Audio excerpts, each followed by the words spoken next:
nuit du 27 au 28 décembre 1999, la tempête Martin balaye le sud-ouest de la France avec une violence inédite. Le Poitou-Charentes, le Limousin et l'Aquitaine sont cruellement touchés, près de 40 morts, des dégâts considérables et un véritable traumatisme. 20 ans après, France 3 Nouvelle-Aquitaine vous propose une émission spéciale pour revenir sur cette tempête du siècle. Nous nous rendrons dans des lieux emblématiques avec ceux qui l'ont vécu, à La Rochelle, en Corrèze, mais aussi en Gironde. Nous vous proposerons de nombreuses images d'archives qui ont été tournées par les équipes de France 3 à l'époque. Et puis nous verrons quels enseignements ont été tirés de cet événement en matière d'enfouissement des lignes électriques, de gestion de la forêt ou de sûreté nucléaire. 20 ans après la tempête du siècle, c'est maintenant sur France 3 Nouvelle-Aquitaine.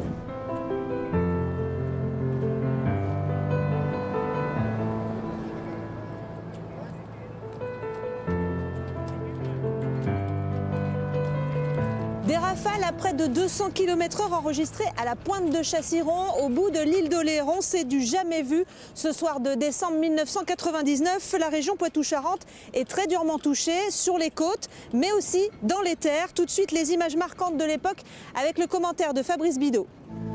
Un cargo échoué au milieu des terres, illustration de la puissance de Martin, une tempête hivernale exceptionnelle et digne d'un ouragan.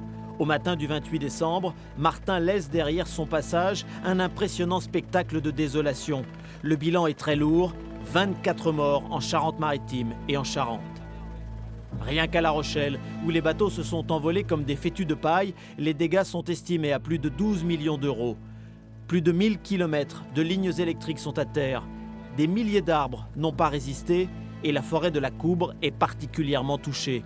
Le parc François Ier à Cognac est ravagé. Le jardin qui était, je sais pas moi, le patrimoine de la ville. Et puis le parc François Ier. Le parc François Ier, 50 hectares ravagés. Dans la nuit, le vent souffle sur la côte atlantique à plus de 200 km/h. L'anémomètre du phare de Chassiron reste bloqué à son maximum, indiquant 198 km/h. On est tombé dans une tornade énorme, j'ai jamais vu ça de ma vie. Allô ? Allô ? Les services de secours sont assaillis d'appels. Des cellules de crise sont mises en place dans les préfectures et le plan Orsec est déclenché. Les trains sont arrêtés, la circulation est coupée sur l'autoroute A10. Les naufragés de la route trouvent refuge dans les villages. Le sommet est annoncé jusqu'à au moins 6 h demain matin. On comptabilise à peu près 2500 interventions sur le secteur. Dans l'estuaire de la Gironde, des rescapés restent des heures dans un peu plus d'1,20 m d'eau salée. À La Rochelle, les pompiers sauvent 7 automobilistes de la noyade. Il faut plusieurs jours pour rétablir la circulation, l'eau et bien sûr l'électricité. En quelques heures, Martin s'est inscrit dans toutes les mémoires comme la tempête du siècle. Nous sommes à La Rochelle, sur le plus grand port de plaisance de la côte atlantique. On a rendez-vous avec Patrice Bernier, il est maître de port depuis 1998. Bonjour Patrice Bernier. Bonjour. Merci de nous recevoir. Où étiez-vous ce fameux soir du 27 décembre 1999 ? Eh bien ici, à quelques mètres près, en tout cas à la capitainerie du port de plaisance de La Rochelle. Vous étiez en poste depuis un tout petit peu plus d'1 an à l'époque ? Oui, c'était presque le premier anniversaire, effectivement. Et quel anniversaire ? Donc quand avez-vous compris qu'il se passait quelque chose de sérieux ? Alors nous étions plusieurs salariés du port, être pour certains encore en poste actuellement. Et à l'époque, nous nous sommes fait surprendre par le bruit et la force du vent sur les installations, sur la capitainerie elle-même, et notamment sur les baies vitrées du bâtiment, ce qui nous a amené à évacuer certains espaces, notamment la vigie, qui est une pièce au-dessus de la capitainerie, où on a vu les baies vitrées bouger de plusieurs centimètres. On a pu voir l'élasticité du verre, c'était assez impressionnant d'ailleurs. Et puis bien sûr les communications VHF, radio avec les plaisanciers, qui pendant plusieurs heures ont émis des questions et ont appelé la capitainerie pour demander ce qui se passait. Est-ce que vous avez eu peur à un moment de cette soirée, de cette nuit ? Ah oui, bien sûr, c'est un moment assez effrayant par cette puissance des éléments autour de nous et la sensation de ne pas maîtriser ce qui se passait. On a sur des appels entendu des tas de choses qui se passaient autour de nous. Un catamaran qui a rompu ses amarres et fini effectivement dans les portes du bassin des Chalutiers au Vieux-Port. On a des plaisanciers qui appelaient pour indiquer des dégradations importantes. Et puis on a constaté au fil de la nuit des événements de plus en plus importants. Des bateaux qui avaient coulé dans le port et surtout des pontons qui s'étaient détruits. Donc vous avez passé la nuit sur place, vous n'avez pas dormi je suppose, et au matin, que voyez-vous ?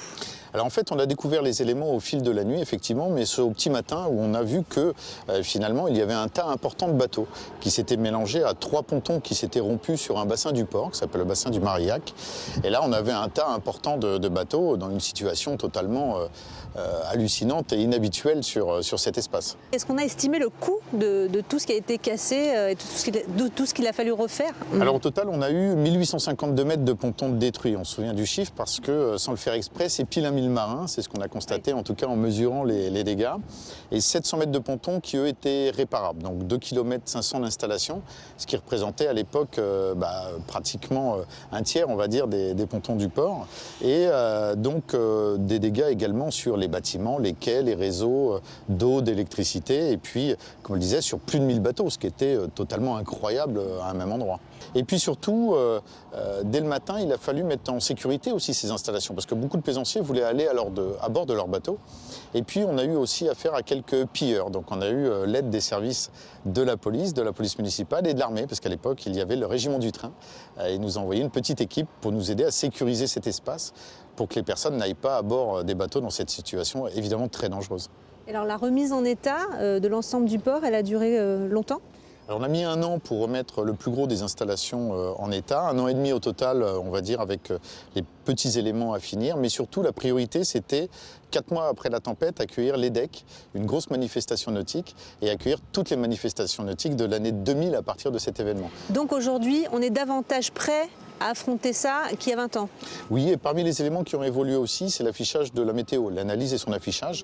Donc nous recevons beaucoup plus d'informations à ce sujet. Après la tempête, peut-être un peu trop d'ailleurs. Maintenant, en tout cas, c'est un peu plus proportionné aux événements qui peuvent se produire à nous. Et voilà, c'est un moyen aussi de recevoir et de relayer l'information de nos plaisanciers. Et ce moyen d'information, c'est un moyen aussi de se préparer au fur et à mesure de l'approche de l'événement. Merci beaucoup Patrice Bernier d'avoir répondu à nos questions.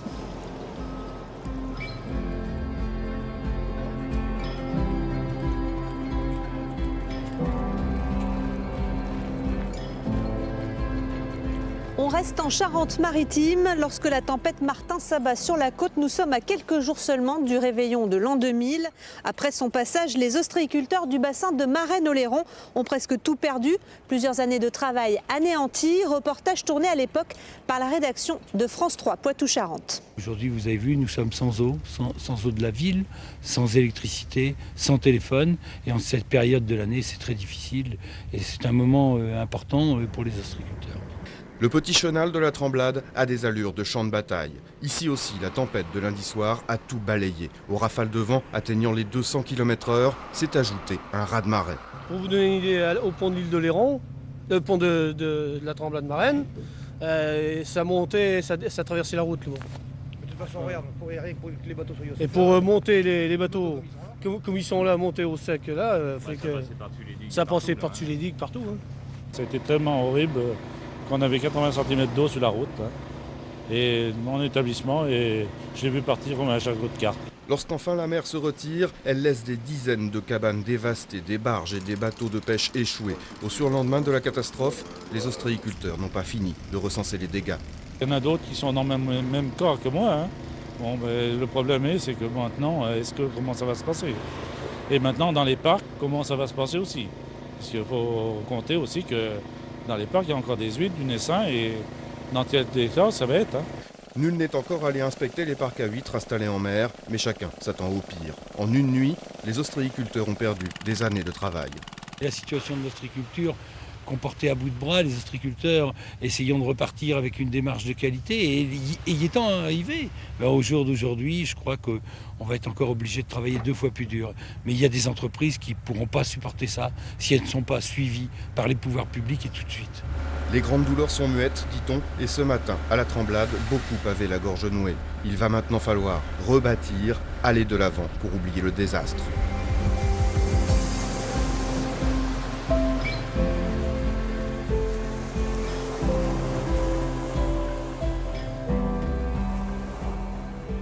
Et nous sommes sur la plage des Minimes à La Rochelle en compagnie d'Evelyne Morga, responsable du site ostréicole de Fort-Royer sur l'île d'Oléron. Bonjour. Bonjour. Merci d'être avec nous. Première question, vous l'avez vécu comment, vous, cette tempête de 1999 ?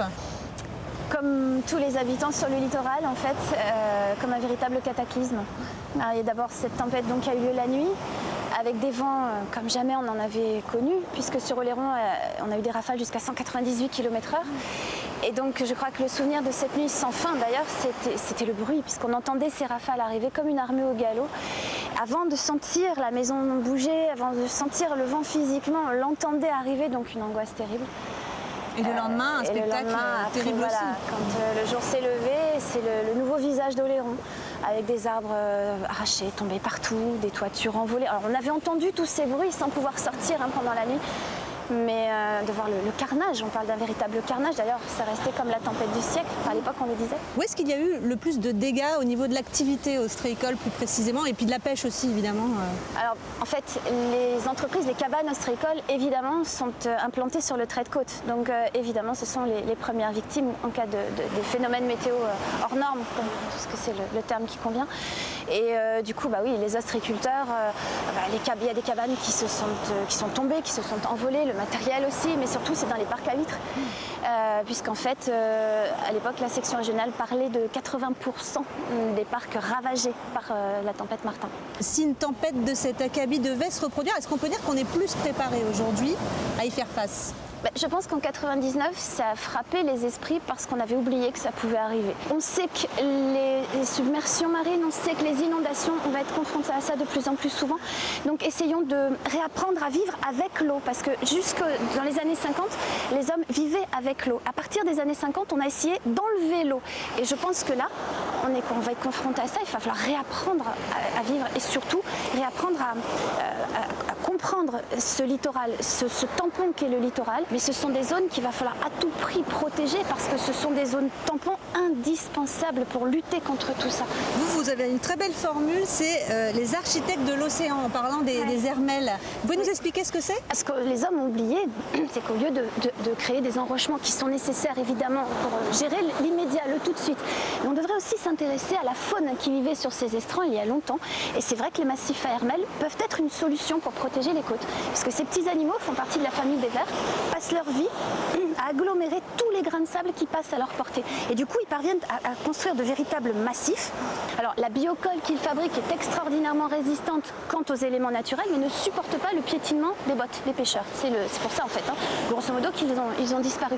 Mais si on voulait les protéger, ça ferait une barrière naturelle par rapport au trait de côte. Ça, plus le nettoyage, éviter les nettoyages mécaniques, évidemment, des plages, parce que ça limite les formations dunaires derrière. Il faut revenir à des nettoyages beaucoup plus sensés, beaucoup plus raisonnés.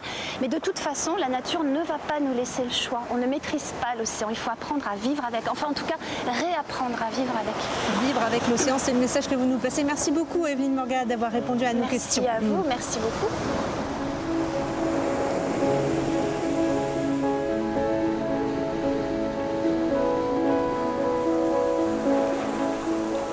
« 198 km/h sur l'île d'Oléron, 173 au Cap Ferret, 148 à Limoges. Des vents dantesques ont soufflé sur la Nouvelle-Aquitaine en 1999. Suite à cette tempête, Météo France a réformé son dispositif d'alerte et créé le mécanisme de vigilance que nous utilisons toujours aujourd'hui avec un code de 4 couleurs, vert, jaune, orange et rouge. Lors des 10 ans de la tempête en 2009, les journalistes de France 3 Poitou-Charentes sont retournés à la station météo de La Rochelle pour comprendre comment ce phénomène avait surpris tout le monde. Regardez. Un matin calme de novembre à la station météo de La Rochelle. Le soir du 27 décembre, les vagues ont tapé aux vitres à 10 mètres au-dessus de la mer. Le vent était enregistré à près de 160 km/h avant que les appareils ne cassent. Ici, la tempête est aussi dans toutes les mémoires, y compris celle des ordinateurs. Cette dépression se déplaçait extrêmement rapidement, beaucoup plus rapidement que les autres. Donc on a eu des vitesses de vent qui se sont très schématiquement ajoutées.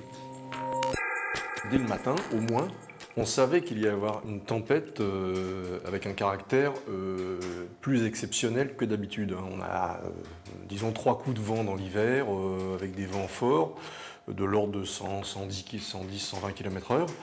Ça arrive fréquemment. Là, on savait que c'était un cran au-dessus. Mais ça a été plusieurs crans au-dessus, en fait. Météo France a donc bien prévu une tempête. La preuve, dans les bulletins météo de l'époque. 27 décembre, 6 h du matin, une dépêche prévient. Renforcement brutal du vent, violente rafale avec des pointes localement à 140. 4 heures plus tard, révision à la hausse, ce sera 150 km/h. Finalement, en milieu d'après-midi, Météo France Bordeaux lance un bulletin d'alerte régionale de tempête. Des prévisions rendues possibles grâce à ces machines. Nous sommes à Toulouse. Dans ces armoires, l'un des plus gros calculateurs au monde, 300 milliards d'opérations à la seconde. Et bien malgré tout cela, les prévisionnistes et les ordinateurs ont raté quelque chose. Le jet. C'est un phénomène naturel. Le jet, c'est cette masse verte en haut sur l'écran. C'est un courant d'air de haute altitude qui balaye l'hémisphère nord d'ouest en est. En dessous, en jaune, des dépressions. D'habitude, elles naissent sur l'océan et disparaissent au-dessus de l'Écosse. Mais ce soir de décembre, soudain, une dépression se crée au large de Brest avant de traverser la France jusqu'en Allemagne. Dans le malheur, il y a eu quand même un petit peu de chance, entre guillemets, par rapport à ce qui s'est passé en bord de mer. Avec le fait que le coefficient de marée ce jour-là était de 77, si je ne me trompe pas, et que quelques jours avant, celui-ci était de 104. Ce qui fait que, vu les dégâts qu'il y a déjà eu avec la mer qui est rentrée dans les terres, on imagine qu'une hauteur d'eau moyenne de 1 mètre supplémentaire aurait provoqué vraiment des dégâts catastrophiques, quoi.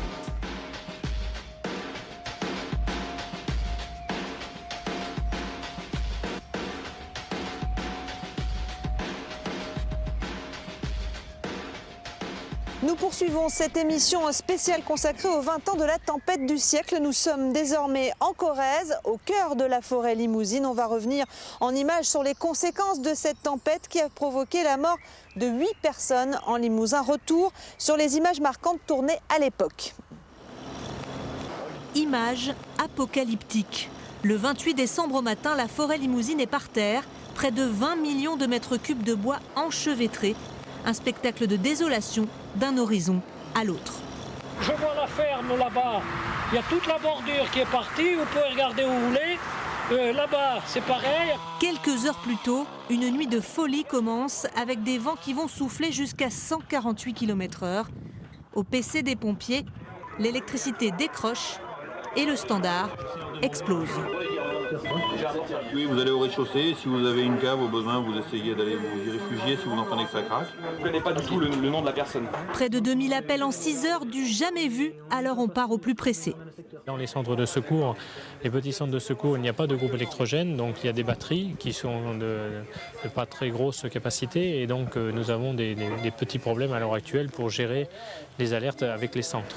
À Limoges, comme à la campagne, les dégâts sont impressionnants et l'isolement total. 80% du Limousin est sans électricité, un réseau haché menu que les équipes d'EDF s'emploient à rétablir. Je vais me chauffer. J'ai eu froid, je reconnais que j'ai eu froid. J'ai que 5, hein. Face à cet événement sans précédent, c'est la ruée pour acheter les indispensables piles et bougies ou faire le plein de carburant. En 2 semaines, plus de 1000 groupes électrogènes seront installés dans la région. Entre paysans, l'entraide qui est habituelle devient alors vitale. Même pour les congélateurs, entre voisins, on se prête le groupe. La nuit, la journée, tout le monde s'aide là. Moi, j'ai une vache qui a été tuée par un chêne. Là, on vient de la sortir tout à l'heure avec le câble. Des dizaines de pompiers et d'électriciens venus d'Italie, d'Allemagne ou d'Irlande ont aussi prêté main forte au Limousin. Une solidarité qui a permis de traverser cette épreuve dont les traces sont restées visibles pendant plusieurs années.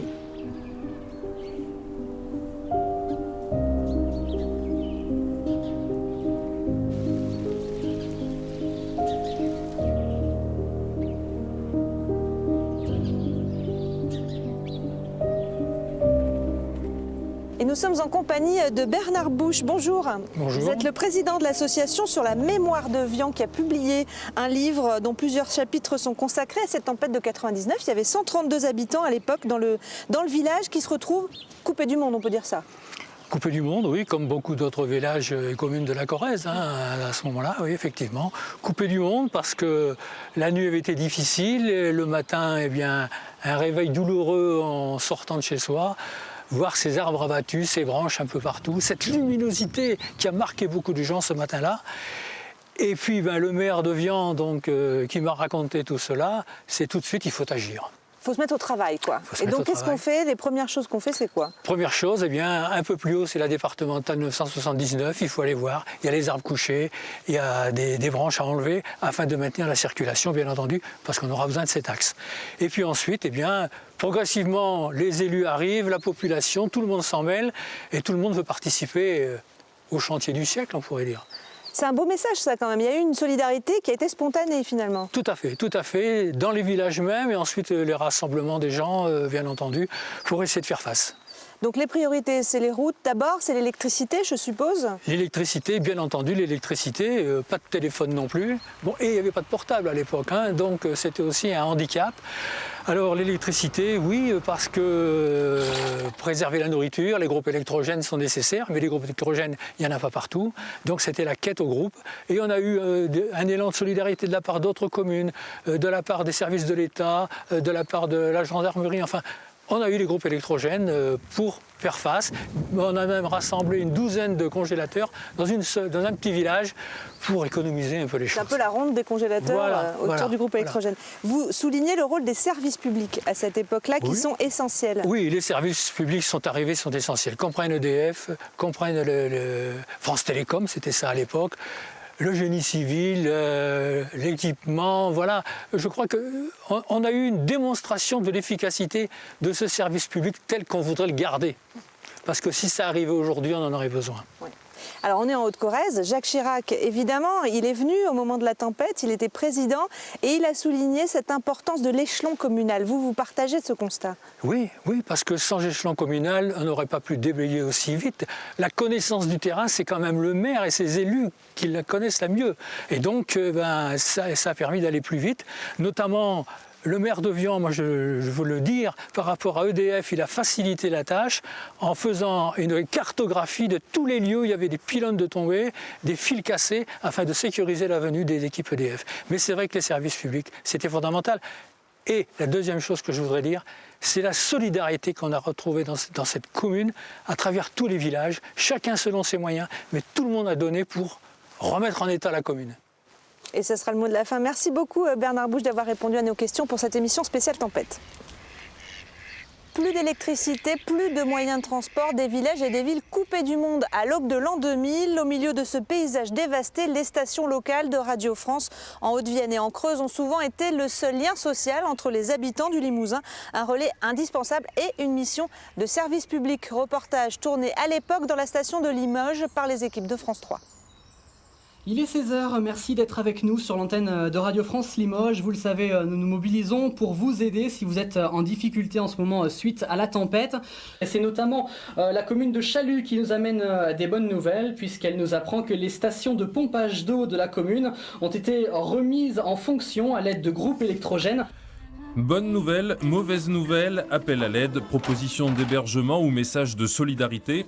Depuis lundi soir, l'antenne de Radio France Limoges est ouverte en permanence pour aider les auditeurs plongés dans le noir et le désarroi. Là, on voit l'utilité vraiment de Radio France Limoges puisque on peut apporter une aide directe. C'est vrai qu'on a été relativement rapide à se mettre en place, à se mobiliser. Tout le monde a donné un petit coup de main à son niveau. C'est vrai que ça s'est très très bien organisé et ça a permis d'aider de très très nombreuses personnes à Limoges et surtout aux alentours. C'est vrai qu'on se rend compte qu'on sert à quelque chose, que ce soit les animateurs, les journalistes, enfin tout le monde.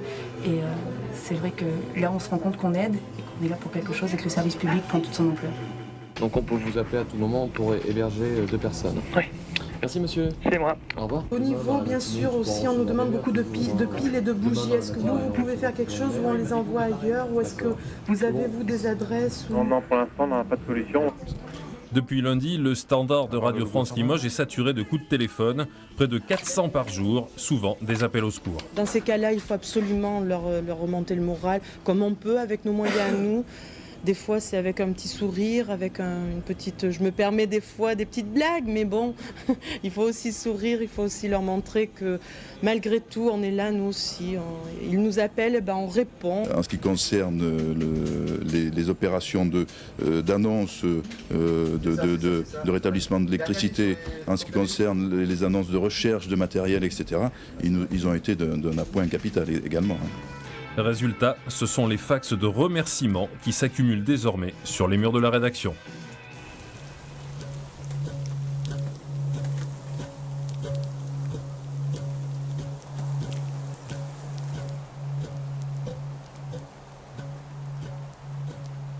Sans électricité, pas de lumière, pas de chauffage et souvent pas d'énergie. Cette tempête aura marqué l'histoire d'EDF à l'époque. Isabelle Chevalier, bonjour.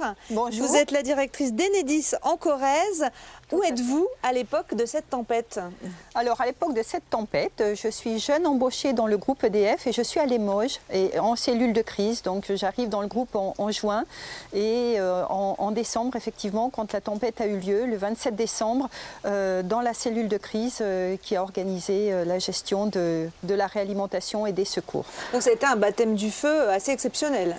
Ça a été un baptême du feu assez exceptionnel parce qu'en ouvrant un œil le 27 décembre au matin, quand on voit Limoges qui est complètement plongé dans l'obscurité, 3/4 des foyers du Limousin privés d'électricité et plusieurs millions de foyers français impactés, là on se dit qu'il se passe vraiment quelque chose et qu'on va vivre un événement assez exceptionnel pour l'entreprise, mais également au niveau français, au niveau de la gestion de crise, au niveau national. Donc évidemment ça a été un passage très compliqué et pour moi qui arrivait un baptême du feu assez exceptionnel. Alors les dégâts, je suppose, ont été évalués. Ça a pris beaucoup de temps de rétablir le courant en Limousin à l'époque. Quels sont les premiers réflexes qui sont ceux des équipes sur le terrain? Alors déjà, il a fallu prendre la mesure du désastre, je dirais. Et il y a eu un moment de solidarité assez incroyable qui s'est fait puisque nous étions donc le 27 décembre, les gens en congé. Donc tous ceux qui étaient sur le territoire ou à proximité sont revenus.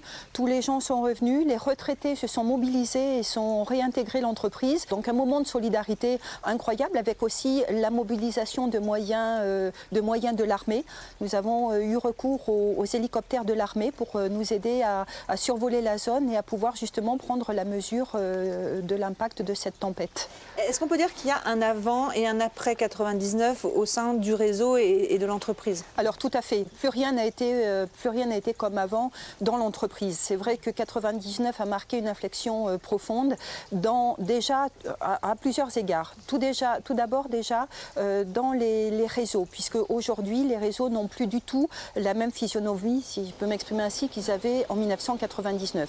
Aujourd'hui, pour vous donner un ordre de grandeur, 45% des réseaux moyenne tension sont enfouis. Cette proportion était de 15% en 1999. Donc ça veut dire que nous avons multiplié par 3 la part des réseaux enfouis sur le territoire, multiplié par 3. C'est vraiment significatif et ce n'est pas terminé. Nous enfouissons toujours, nous continuons toujours d'enfouir les réseaux qui sont particulièrement soumis aux aléas climatiques. Et puis il faut savoir également qu'aujourd'hui, tout nouveau réseau construit est un réseau enfoui. Nous enfouissons la majorité des réseaux que nous construisons.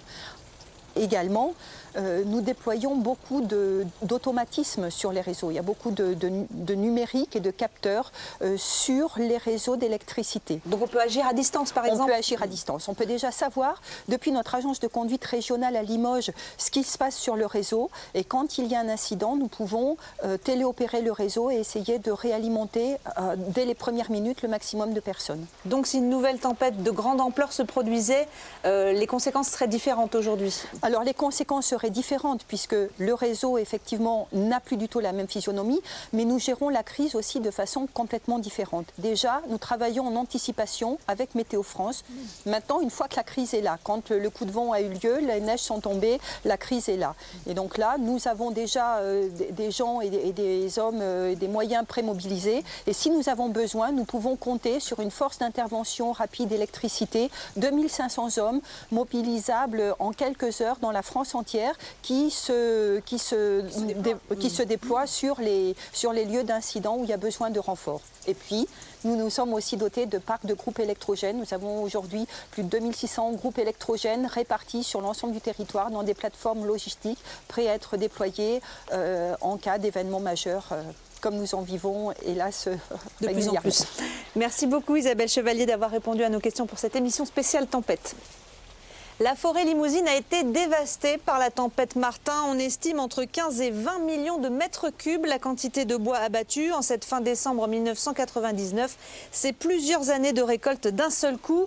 Pour évacuer ce bois, une gare a été construite ici, entre Bugeat et Vian, mais les tonnes de bois qui devaient y transiter ne sont jamais arrivées. En 2016, France 3 Limousin s'est repenché sur l'histoire de ce coûteux échec. Regardez. Le 11 octobre 2001, ils sont tous là, les officiels. Ravis d'inaugurer la gare de Bugeat, la seule gare de France construite de toutes pièces après la tempête de 1999. Nous avons construit une grosse gare et une gare pérenne et une gare solide, pas une gare rapide pour exploiter les Chablis. Mais aujourd'hui, la réalité est tout autre. Aujourd'hui, aucun train, non. Qu'est-ce qui s'est passé ? Ce qui s'est passé, cette gare a été créée pour évacuer les bois de la tempête de 99. Mais le temps qu'on la réalise, elle est arrivée très tard. Et donc il n'y avait plus de bois et cette gare, elle est vide. Il faut dire que dès le début, l'affaire était mal engagée. Des négociations à n'en plus finir, des retards techniques et une facture de plus en plus lourde. C'est un gâchis ? Oui, c'est de l'argent public qui a été investi sur ce site, qui malheureusement ne sert pas à grand-chose aujourd'hui. On n'a quasiment pas servi en plus. Il y a eu énormément de subventions publiques, aussi bien du département que de la région et de l'État, puisque ça a été un coût quand même assez important. De combien ? Je crois que c'était 13 millions d'euros à l'époque. 15 ans après ce gâchis, chacun cherche encore les responsables. Tout désigné, le fret SNCF. Mais il y a également les exploitants forestiers. Enfin, responsables eux aussi, ces élus locaux qui, avec l'État, ont cru que cette gare serait un outil de développement économique.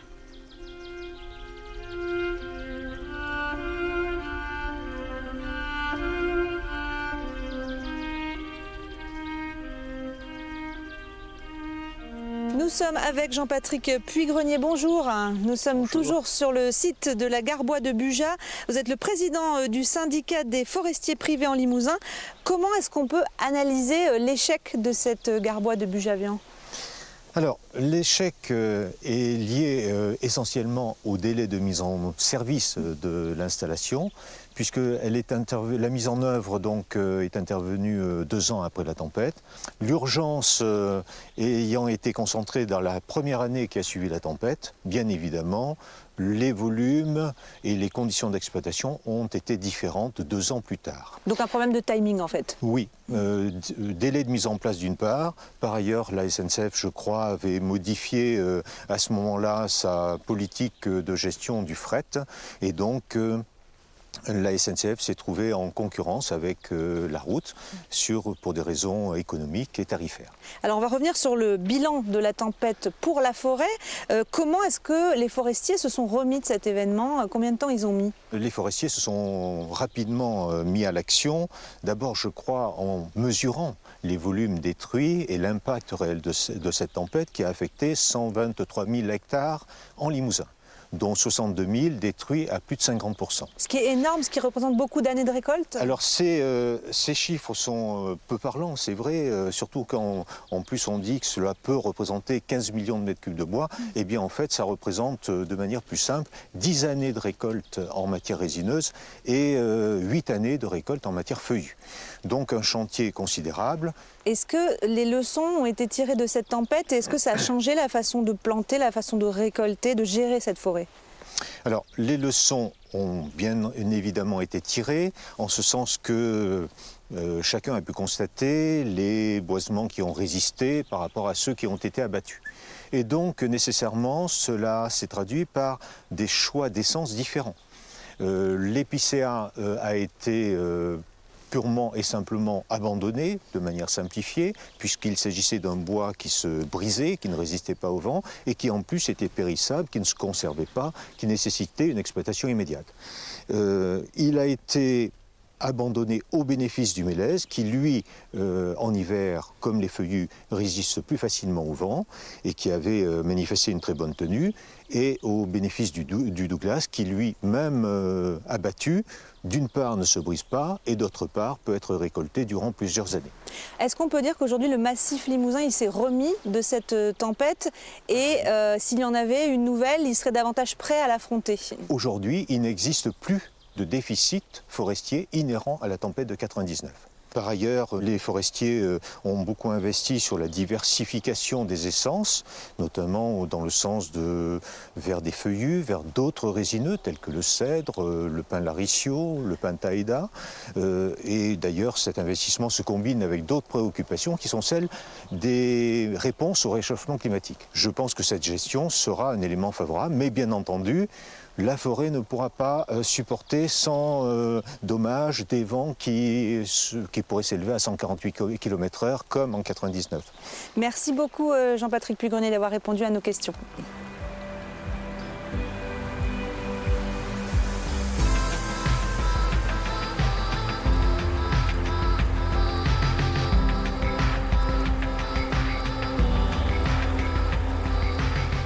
Nous sommes désormais en Gironde pour la suite de cette émission consacrée aux 20 ans de la tempête du siècle. En Aquitaine, Martin a fait 6 morts et des dégâts considérables, notamment dans la forêt des Landes, le plus grand massif cultivé d'Europe. On fait le point sur l'impact qu'a eu cette tempête dans la région aquitaine à l'époque avec le commentaire d'América Lopez. Un massif forestier à terre, des communes noyées sous les eaux et 2 millions de personnes sans électricité. Vu du ciel, les dégâts sont considérables au lendemain de la tempête. Le ministre de l'Intérieur de l'époque constate l'ampleur de la catastrophe en Aquitaine. C'est pas brillant, hein? Non. Que nous venons de voir la forêt, les arbres cassés et souvent arrachés, déracinés. Spectaculaire. Dans la nuit du 27 au 28 décembre, la tempête Martin a durement frappé le sud-ouest, en particulier la Dordogne et la Gironde. À la pointe du Cap Ferré, sur le bassin d'Arcachon, le vent a atteint 173 km/h. J'ai jamais vu ça, pour l'instant. C'est la première fois. Des rafales puissantes et des pluies torrentielles, associées aux fortes marées, ont fait déborder la Garonne. Très visible sur les quais de Bordeaux, la ville est coupée du monde, les 2 cathédrales sont endommagées, des milliers d'arbres et de toitures sont arrachés. À la cellule de crise, les sapeurs-pompiers reçoivent des milliers d'appels et effectuent des centaines d'interventions. C'est l'état d'urgence. Trains bloqués en gare, routes coupées. La presqu'île de la Gironde est totalement inondée. On frôle la catastrophe à la centrale nucléaire du Blayais qui doit stopper ses réacteurs. Le système de refroidissement est hors service. À quelques kilomètres plus loin, à Saint-Sié, les agriculteurs ont tout perdu. 160 laitières avec des bâtiments fonctionnels qui étaient prêts à marcher plein pot pour un jeune qui démarrait, quoi. Les sylviculteurs, eux aussi, ont tout perdu. 3 années de récolte de pain maritime balayées en moins de 6 heures. Le deuxième secteur économique de la région est sinistré. Ici, vous avez un pain qui a été complètement déchiqueté. Il reste une partie en l'air qu'on appelle la chandelle et qui évidemment n'est plus utilisable, sinon pour faire de la pâte à papier. Au bilan matériel s'ajoute le bilan humain. La tempête a causé 6 morts en Aquitaine.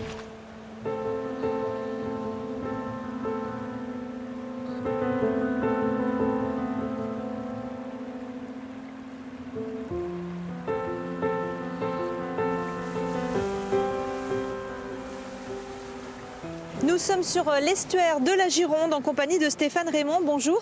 Bonjour. Vous étiez agriculteur en 1999, éleveur de vaches laitières à Saint-Sié-sur-Gironde. Le vent souffle pas mal aujourd'hui, ça n'a rien à voir avec ce soir de décembre. Où étiez-vous et comment avez-vous vécu cette soirée apocalyptique, on peut le dire? Où j'étais vraiment sur le site, sur mon exploitation qui se trouve à Saint-Sié-sur-Gironde, en bordure d'estuaire comme on est ici. Je sais pas, la digue a cédé ou la vague a dépassé, on va dire. Je l'ai aperçu vers 18h, 19h. Et après, ça a fait les dégâts qu'on connaît et qu'on a vus par la suite, quoi. Alors les dégâts concernant votre exploitation, ça veut dire des animaux qui ont été emportés par les eaux? Ah oui, moi j'ai perdu 28 animaux qui ont été noyés. Une grande partie de mes bâtiments effondrés, noyés, mes stocks, mon matériel. Enfin, quelque chose d'assez conséquent, on va dire. Ouais. Est-ce que ça vous a surpris? Est-ce que vous pensiez que quelque chose de cette ampleur pouvait arriver? Non, je pense pas. Enfin, je m'imaginais pas pouvoir vivre une telle chose quand même. Un tel débordement, on ne pensait pas que ça existait, surtout que c'était une marée pas forcément avec un coefficient énorme. On avait déjà subi des coefficients bien plus forts, des tempêtes aussi, mais pas de cette ampleur-là, je crois. Alors, la question qu'on se pose dans ces cas-là, c'est les assurances. Est-ce que ça a fonctionné pour vous? Est-ce que vous avez pu reconstruire votre exploitation? J'ai reconstruit, oui, c'est vrai. Alors après, ça a fonctionné, oui, je peux pas dire que ça n'a pas fonctionné, assurance, les aides, subventions et autres. Mais à l'arrivée, ça me manquait quand même de l'argent. Je crois que c'est ça qui a été le plus dur, quoi. Vous avez estimé vos pertes à l'époque? Alors les pertes, je ne me souviens plus exactement, hein, c'est considérable. Ce que je me souviens, c'est surtout le chiffre que j'ai dû réemprunter ou réinvestir pour repartir. Hein. Ça m'a coûté plus de 100 000 € de ma poche en fait, en plus des dégâts et des assurances remboursées. Vous décidez de reconstruire au même endroit, pourquoi? J'avais une maison qui était là en état, j'avais quand même un petit système d'exploitation qui était encore présent. Et s'exporter ou s'expatrier ailleurs était trop compliqué, allait me coûter encore plus cher, on va dire. Voilà. Bon, par contre, j'ai fait le choix de repartir en rehaussant pour pas que ça recommence à une telle ampleur. Et pourtant, quelques années plus tard, vous finissez par vraiment quitter les lieux. Qu'est-ce qui s'est passé? C'est vrai. Et quelques années plus tard, hein, on va dire 7-8 ans après, vraiment la décision a été prise de partir, de quitter les lieux. Je pense qu'on n'oublie pas, en fait. Je pensais qu'on pouvait passer par-dessus. Mais non, à chaque coup de vent, on y pense. À chaque grosse marée, on y pense aussi. Donc je crois que... Bon, c'est comme ça. Il y avait un traumatisme qui ne partait pas, quoi. Voilà, c'est ça. Il fallait trouver une solution pour vivre plus tranquillement. C'est le cas aujourd'hui? C'est le cas aujourd'hui. Vous êtes aussi le président de l'association syndicale autorisée du Marais de Saint-Louis-Saint-Simon qui réunit 450 propriétaires. Il y a toujours une inquiétude vis-à-vis de ces digues. On est sur une digue, là. Est-ce que vous croyez que ça peut vous protéger encore contre de tels événements? Alors aujourd'hui, les digues sont dans un meilleur état, bien meilleur état, du fait d'avoir subi justement cette tempête, parce qu'avant on n'y pensait pas, donc eh bien, on laissait faire chacun. Donc le syndicat a vraiment pris conscience qu'il fallait faire quelque chose. L'État nous avait promis beaucoup de choses suite à cette tempête, et on attend encore. Je pense que c'est en train de se mettre en place avec le GEMAPI, mais on a attendu longtemps. Et donc le syndicat a pris la décision en 2009 ou 2008, 2009, 2010 de refaire ces digues pour protéger ce marais-là. Donc on a fait des digues pas forcément beaucoup plus hautes, mais plus larges, en meilleur état et entretenues, pour justement pas qu'elles cèdent sous le poids d'une marée identique à ce qu'il y avait en 99. Donc vous êtes quand même plus confiant aujourd'hui qu'il y a 20 ans? Aujourd'hui, avec, on va dire, avec une tempête et une marée identique à 99, et les digues comme elles sont faites sur le territoire de Saint-Siébro, on ne risquerait pas une inondation d'1 mètre en fait. On pourrait subir un débordement qui lui est supportable, 10-20 cm c'est supportable. 1 mètre avec une vague, c'est pas supportable. Voilà. Merci beaucoup Stéphane Raymond d'avoir répondu à nos questions. À quelques kilomètres d'ici, la ville de Blaye a elle aussi connu d'énormes dégâts sur le port et sur les quais. Des magasins et des habitations ont été détruites par le vent et les inondations. Reportage tourné à l'époque par les équipes de France 3 Aquitaine. Vers 19 h hier soir, au plus fort de la tempête, le bac transborder, le Côte de Blaye, parti du port de la Marque, se retrouve bloqué au milieu de la Garonne déchaînée.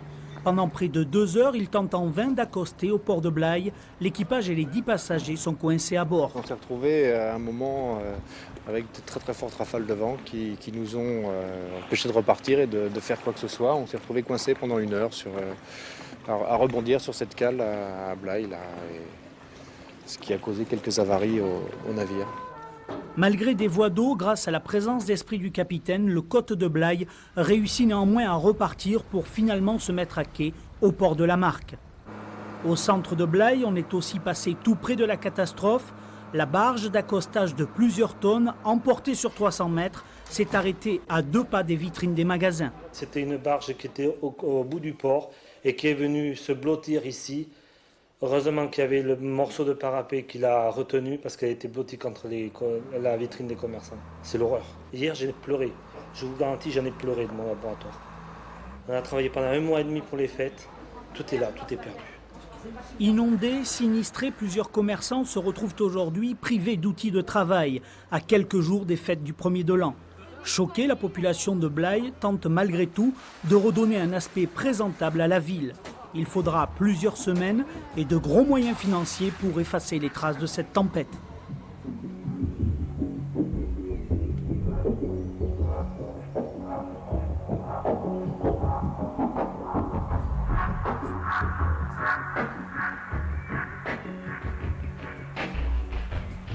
Nous sommes maintenant en compagnie de Philippe Plisson. Bonjour. Bonjour. Vous êtes le président de la communauté de communes de l'Estuaire, une fonction que vous occupiez déjà il y a 20 ans. Alors, où étiez-vous ce soir de décembre 99 ? Le soir de décembre 99, j'étais dans les bureaux de la communauté de communes avec 2 vice-présidents en train de travailler sur un dossier. Et nous avons travaillé jusqu'à 19 h, heure à laquelle la lumière s'est éteinte. C'est à ce moment-là que d'ailleurs tous les poteaux sont tombés partout. Et nous avons été obligés de nous interrompre. Et quand nous sommes sortis des bureaux, On était deux à avoir des lunettes avec Jean-Marie Huchet qui était un autre vice-président. Le vent était tellement fort qu'il a arraché nos lunettes. On a couru après nos lunettes sur le parking. On a mis 5 minutes à les rattraper. C'était extraordinaire. Vous aviez jamais vu ça, quoi? Ah ben pour nous, on se demandait ce qui se passait. C'était la fin du monde. Comment ont réagi les habitants de l'estuaire à l'époque, dans les jours qui ont suivi? Oh ben, les habitants de l'estuaire, ils ont réagi comme tous ceux que vous voyez encore, malheureusement, dans tous les sinistres qui se déroulent dans le monde et en France. Ils ont fait front. Alors vous avez eu... C'est là qu'on voit quand même qu'on a la nature humaine est variée. Vous avez eu les gens qui s'entraidaient. Et vous avez eu ceux qui profitaient de la situation. Alors ce soir-là, l'eau passe par-dessus la digue qui protège la centrale nucléaire du Blayais qui est derrière vous. Résultat, un incident nucléaire de niveau 2. Est-ce que vous pensiez que ça pouvait arriver ? Non, franchement, on n'avait jamais pensé, on n'avait jamais vu ça, et on n'avait jamais pensé que la centrale puisse être submergée, ni même d'ailleurs que les marais puissent être dans cet état, ni même qu'il y ait des vents de 160 km/h. Enfin bon. Comment voulez-vous qu'on imagine ça? Ça ne s'était pas vu de mémoire de citoyens de Braux, donc non, on n'y pensait pas. Est-ce que vous avez été informé suffisamment tôt de cet incident? On a été informé, oui, en temps réel, le lendemain matin, effectivement, on a été informé. On a reproché à la centrale nucléaire de ne pas avoir assez communiqué, assez vite. À l'époque, c'était moins réactif que maintenant. Donc il y a eu toute une polémique là-dessus, mais enfin, nous, en particulier, les services du département et le président de l'ACLIN ont été informés en temps, pas réel, mais aussitôt. L'ACLIN, la commission locale d'information sur le nucléaire. Est-ce qu'on peut dire qu'il y a eu un avant et un après 99 concernant la sûreté de cette centrale-là? D'abord, il y a eu un avant et un après, je crois aussi pour toutes les centrales, parce qu'il y a eu une vraie remise en question. Et pour celle-ci, alors c'est sûr, ne serait-ce d'abord que l'endiguement, et puis toute la reconfiguration interne, ils ont tout retravaillé par rapport à ces problématiques d'inondation, d'accès de l'eau au sous-sol, puisque tous les sous-sols ont été inondés. Maintenant, ça ne se passerait plus. Et puis, il est endigué avec des digues à 9 mètres. Donc là, pour qu'elle soit submergée, il faudrait qu'il y ait un tsunami considérable. Donc là, vous êtes rassuré, si un événement de ce type-là se reproduit, il n'y aura pas les mêmes problèmes qu'il y a eu en 1999? S'il y avait le même incident, la centrale ne serait pas submergée. Par contre, tout autour, il y aurait de l'eau et les routes seraient aussi noyées et le marais serait à blanc. Mais la centrale, elle, serait hors d'eau. Justement, ce marais, il a été gagné sur la mer au départ. Est-ce qu'à long terme, on parle de dizaines d'années, cette fois, est-ce qu'il est voué à disparaître à la fin du siècle? Le syndicat mixte interdépartemental de développement durable de l'estuaire, dont j'ai été président à une époque, a fait faire une étude, quand j'étais président justement, par rapport au réchauffement climatique et à la montée des eaux, pour savoir à quelle hauteur on peut envisager que soit l'estuaire dans un siècle. À la fin du siècle, la montée est prévue à peu près d'1 mètre.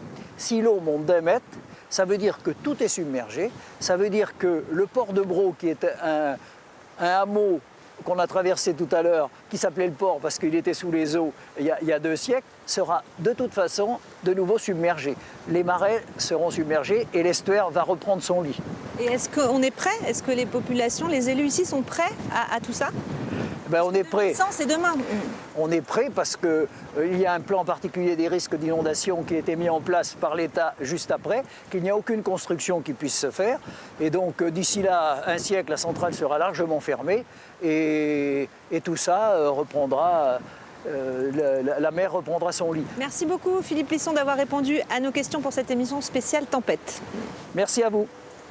La ville de Bordeaux a elle aussi subi les assauts de la tempête Martin qui a provoqué une crue de la Garonne. L'activité des docks maritimes a dû être suspendue. Reportage tourné le soir des événements par les équipes de France 3 Aquitaine. De fortes précipitations alliées à un coefficient de marée important, ajouté au vent bien sûr, et le lit de la Garonne déborde. L'eau vient lécher les voûtes du pont de Pierre qui n'a jamais connu un tel phénomène. Qu'est-ce qui arrive là? C'est vraiment exceptionnel, hein, je peux vous le dire. Non mais c'est en train de descendre, regardez monsieur, vous voyez. On voit bien qu'en ce moment, vous voyez, à la limite, on voit les brindilles d'arbres. De toute façon, ça va bien s'arrêter quand même. Qu'est-ce que c'est que ça là? C'est le bug de la Garonne là. Hein. Même si la marée reflue à partir de 23 h hier soir, rendant inutile toute mesure d'évacuation sur la rive droite. Entre le pont Saint-Jean et le pont François-Mitterrand, les chaussées sont inondées, les digues tremblent mais ne cèdent pas. Tout près du pont d'Aquitaine, à Bassins et plus loin vers Ambarès et Ambès, l'eau s'engouffre en prenant parfois l'allure de torrent.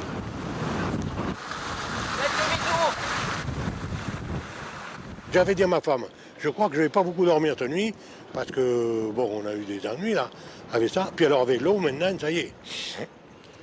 Ce matin, les docks des pétroles d'Ambès qui fournissent pétroliers, une partie de la grande distribution sont fermés. Il faut en particulier sécuriser les installations électriques. Les docks sont fermés là, c'est inaccessible par ce côté-là. Par l'autre côté, il y a, si on arrive par Ambès, il y a un arbre qui est au milieu de la route.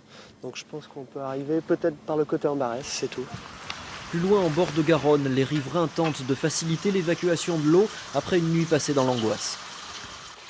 Il y avait des vagues de 2 mètres là. Affreux, affreux. Et chez vous à l'intérieur? Moi à l'intérieur, j'ai la chance que ma maison est surélevée comme le voisin.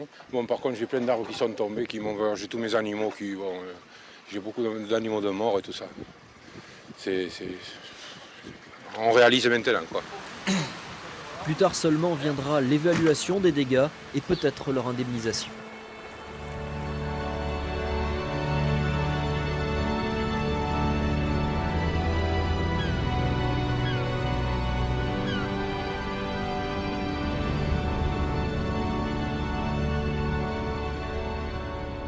C'est la fin de cette émission spéciale consacrée aux 20 ans de la tempête du siècle en Nouvelle-Aquitaine. Merci à vous de l'avoir suivie.